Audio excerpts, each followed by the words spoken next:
So this is the revision video for the Roaring Twenties. I'm just going to start off with an introduction about what the Roaring Twenties was. We'll start off down at the bottom here with the movie theatre. So cinema was a new invention at the time. People were very excited to be going to the cinema.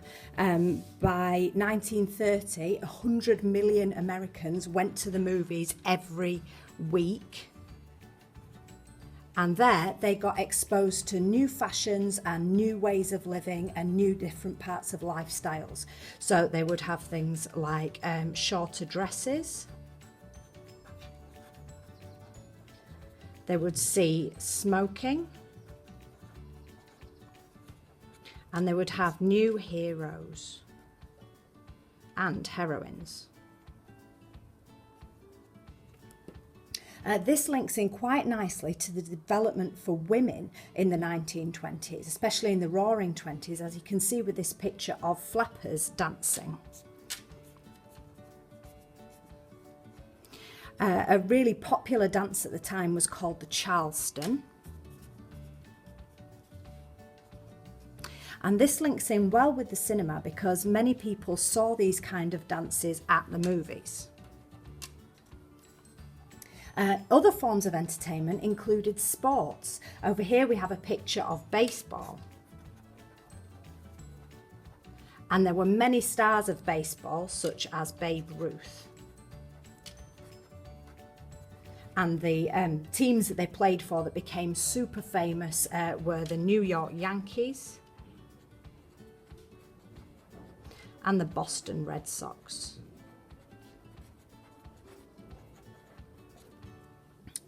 As well as being able to get out to go to the movies and to go to sports events like baseball, they could use a vehicle to get there. So up here we see a picture of a load of Ford Model Ts sitting there waiting, ready to be bought by the hungry public.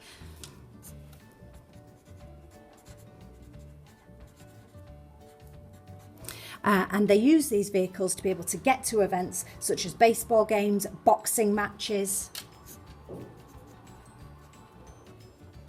the movies, and to go to new cities. These cities were built up with the development of materials, new materials that were around at the time, and many people could now afford to move to the suburbs, which were areas outside cities because they could actually drive to get to the places they wanted to, including their places of work. The final picture we've got on here is a picture of jazz music. Now, jazz music and jazz musicians such as Louis Armstrong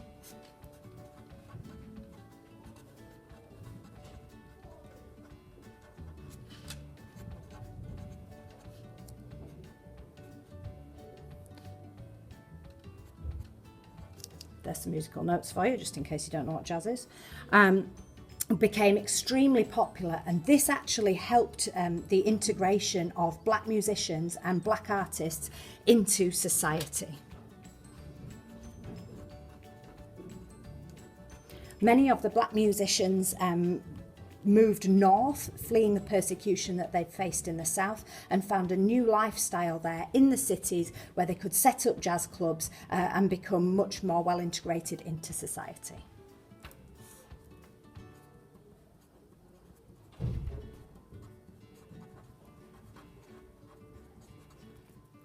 So in review, this is the Roaring Twenties. Everybody's out having a great time. They're listening to jazz music.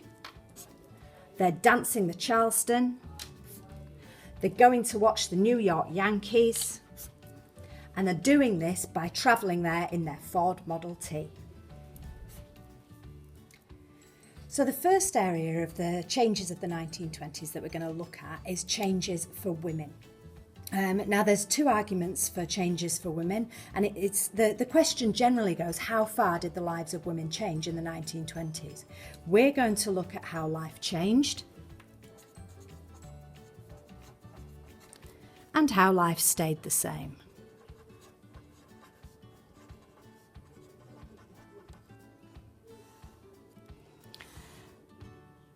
So first of all, we're going to look at how life changed for women. And we're going to start with looking at the flappers, as previously mentioned in the Roaring Twenties overview. Here we have a flapper monkey doing a little dance for you.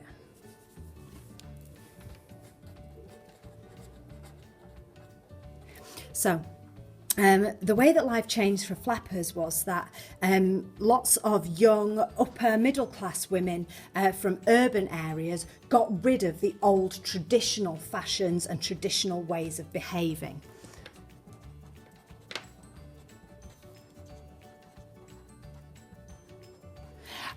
These were mainly women who had money and didn't have to work.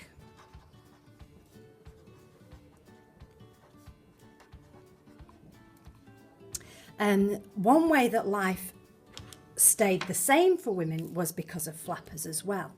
Many rural women looked down on flappers.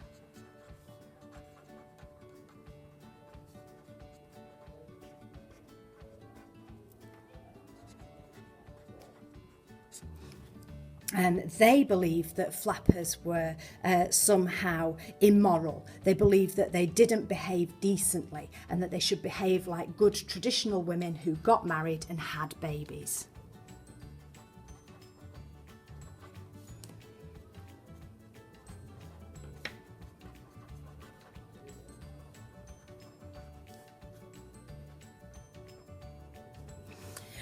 Second area we're going to look at with women is getting the vote. In 1920 in America, women gained the vote, 2 years after Britain, I hasten to add. Now, even though this was very liberating for women, there weren't many women that actually got involved in politics.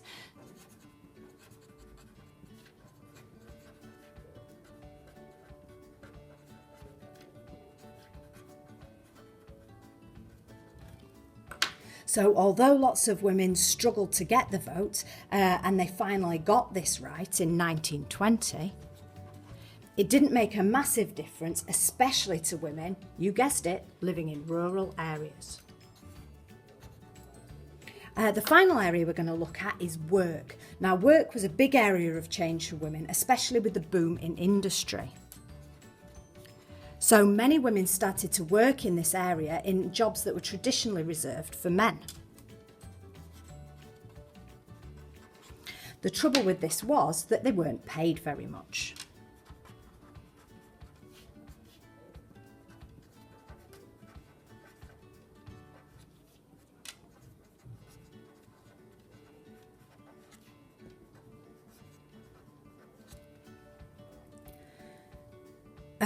A huge number of women did start to work, however, and there was an increase of 25% of women working in industry, but also doing jobs such as becoming teachers and secretaries.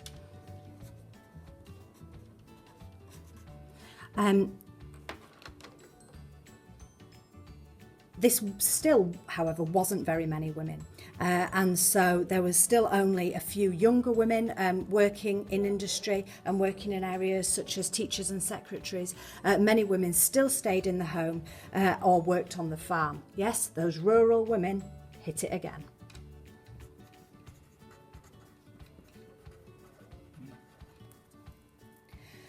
So, in overview, there were 3 major changes for women. We've got flappers, we've got gaining the vote, and we've got work. There were positives and negatives for each side of this. Many women in rural areas worked on the farm, saw no changes.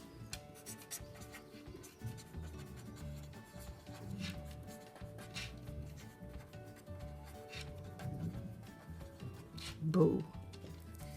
But if you were middle class, if you were maybe upper middle class, you saw lots of changes, you were inspired by the cinema, and you took your social life to new heights.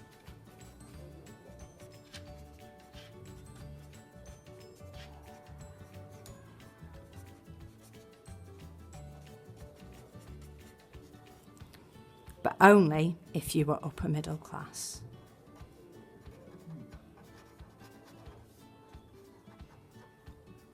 Or toffs to you and me. Another group that experienced changes in the 1920s were African Americans. I've divided my page into two to show that there were some improvements for African Americans, but there was also still horrific racism at the time. First of all, we're going to start off with the Jim Crow laws. These were laws that encouraged segregation,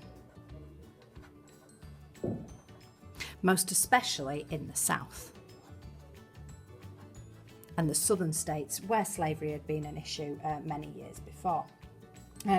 The government, as part of this, the government actually refused to pass laws banning lynching. Lynching was something that was done by the Ku Klux Klan.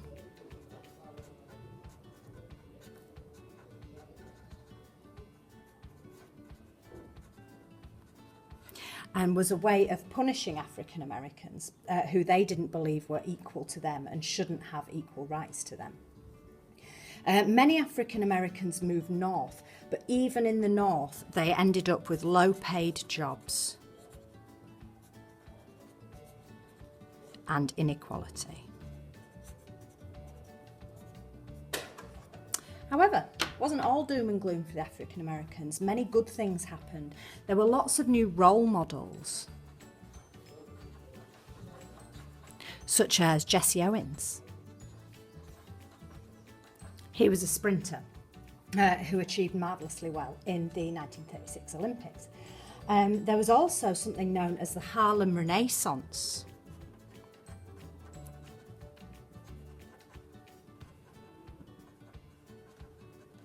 Oops, it's only got one end.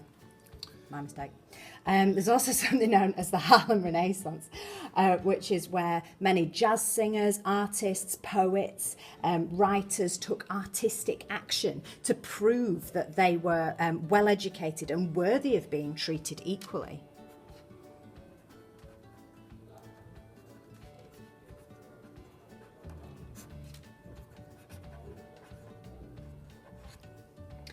Also, we had the NAACP that was set up.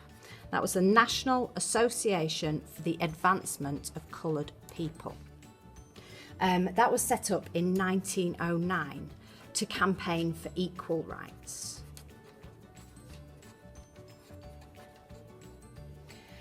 Finally, as previously mentioned, in the North, 1 million African Americans moved north to try and get themselves a better life, to escape segregation and the Jim Crow laws. Many of them ended up in low-paid jobs, but many of them now got the opportunity to go to university. And a new middle class was born. So, overall, for African Americans, yes, racism was rife. There was violence and there were riots. The Jim Crow laws encouraged segregation in the South, and the KKK continued with their lynching. However, many black people moved north. There were role models in both the arts and sports to prove that they deserved equality. In 1909, the NAACP was set up to improve equal rights for African Americans, and this led to many African Americans being able to get a good education, something they'd been denied in the South. So another group that suffered tolerance and prejudice in the 1920s were immigrants. Immigrants did suffer problems with the trade unions. The trade unions believed that poor immigrants might potentially work for lower wages than white Americans or African Americans, and they thought they would therefore take jobs from American workers. Another problem was something known as the Red Scare. Now, the Red Scare was basically Americans being terrified of communists.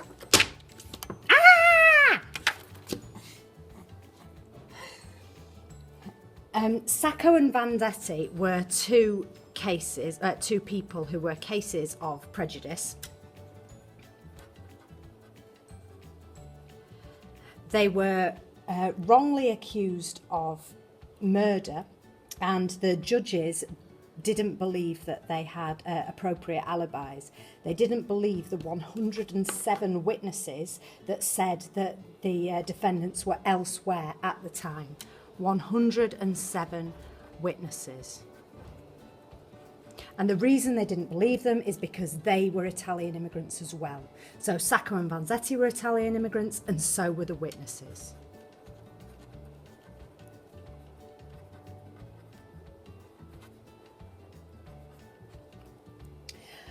Finally, there's prejudice from the white Anglo-Saxon Protestants, also known as WASPs. They were terrified that many of the immigrants were Catholic and that many of them were Jewish, and they didn't like them bringing their way of life into the United States of America that was different from the white Anglo-Saxon Protestant way of life. So here's a few statistics for you. In 1921, the Emergency Quota Act was passed, where only 3% of immigrants could be from Eastern Europe.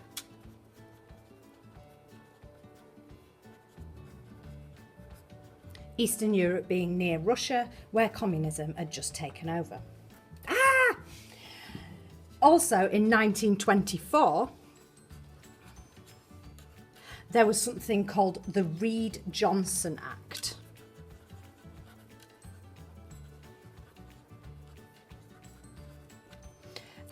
Which set the maximum number of immigrants at 154,000 that were allowed to come in from Europe. Only 20,000 were allowed to come in from some parts of Europe, and non-Europeans, only 4,000 people were allowed to come in.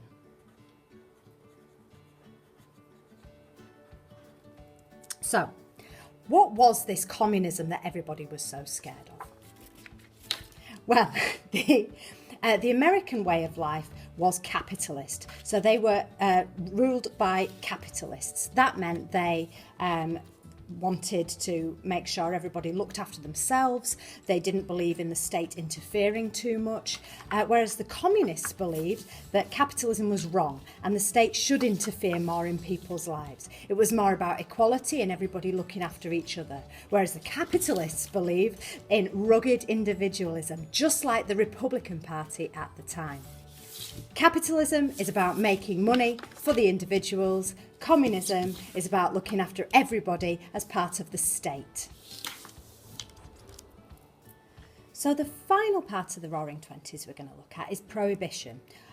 Obviously, during the 1920s, as people were going out and having fun and drinking and dancing, this did get a little bit out of hand. And many different groups campaigned to stop drinking because they felt that it damaged society. We've got an acronym about drinking being a crime. So let's start off with the Anti-Saloon League. The Anti-Saloon League campaigned that drinking actually damaged families.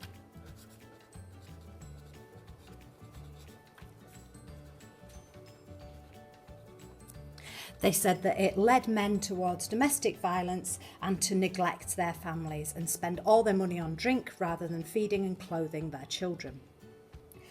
Secondly, you'll be surprised to hear that communism was blamed.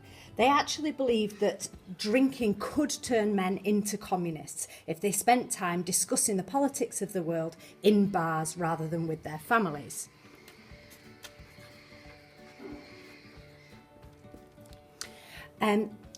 Thirdly, we have rural Americans. They hated seeing how drink affected the behaviour of people in the big cities, and they listened to Christian campaigners like the Women's Christian Temperance Union, who said drinking was actually a sin.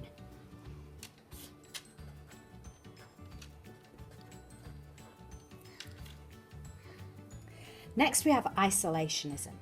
It was said that money spent on drink actually flew away to Germany. This is because many of the types of beer that were drunk in America were from German breweries. So they said if you were spending money on German beer, you were actually not putting your money into the economy of America.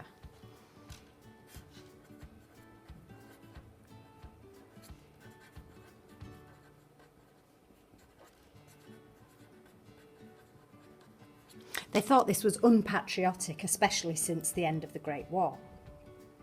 Next, we have madness. As strange as it sounds, many people believed that drinking led to madness. Not just madness, but crime, poverty and illness as well. Lots of people signed a pledge not to drink, because they wanted to make sure that they stayed healthy and fit enough to work and look after their families.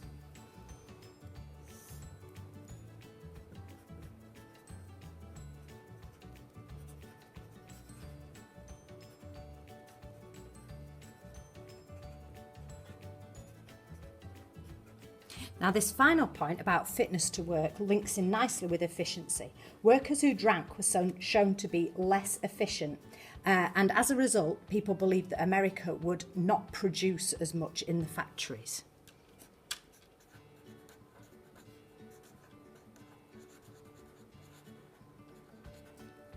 So because of a combination of these reasons, Prohibition was introduced in 1919. So, as we know, Prohibition was a complete failure, as you can imagine if they tried to do it nowadays. It was actually repealed in 1932 or 1933 as Roosevelt came into power. But why did it fail? Well, to start with, drinking continued. There were never enough prohibition agents to actually police the law, so people just carried on drinking, and lots of them actually took bribes from gangsters to allow them to continue drinking.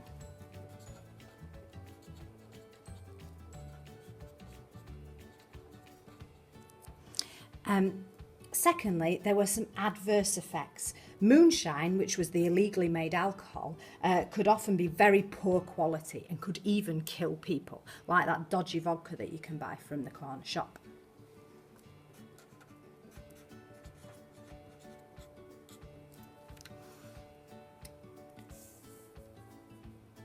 Next, we have the availability. The alcohol trade carried on. It just went underground. Speakeasies, which were illegal bars, sold moonshine, and bootlegging, which was the smuggling of alcohol to sell, continued and got stronger. People made lots and lots of money, in particular gangsters made lots and lots of money out of the alcohol trade being illegal. That takes us on to gangsters, because many of them actually owned speakeasies, and by owning speakeasies, by producing their own alcohol, not only did they get extremely wealthy, but it also led to an increase in violence. This is because lots of gangsters had rival gangs, and they wanted to take over each other's pieces of area, each other's turf. And so the violence ensued because they were making so much money from it. The bigger their area was, the more money they would make, the more powerful they would be. Finally, most people actually didn't support the ban. They wanted to keep on drinking.